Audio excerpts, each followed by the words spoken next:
Two sociologists walk into the same neighborhood. They see the same families in the same buildings. However, they walk away with a different idea of what they saw.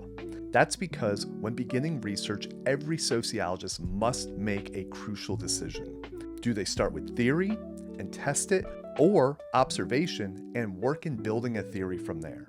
These two paths are what we call deductive and inductive reasoning. Deduction begins with a theory, or a story that we think explains the world. For example, that story might be that capitalism reproduces inequality. And from there, we form a hypothesis, such as the rich stay rich while the poor stay poor. And then we gather data to support that. We look at educational records, income records, job histories to see if that data fits the story that we're trying to tell. And if it does, that theory gains power and legitimacy. And if it doesn't, well, we work in revising and rethinking that theory.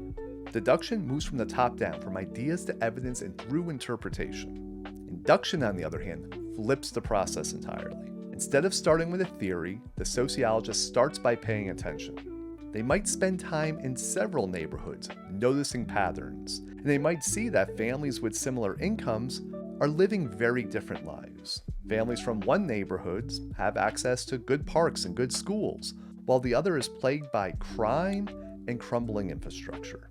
Observation is telling us what's happening, but interpretation is asking why.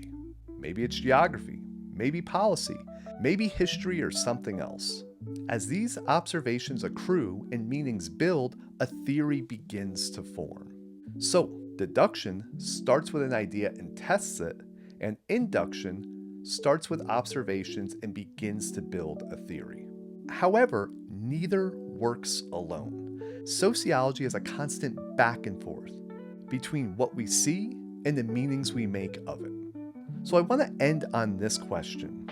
When you look out into the world, do you begin with what you believe or the things you see?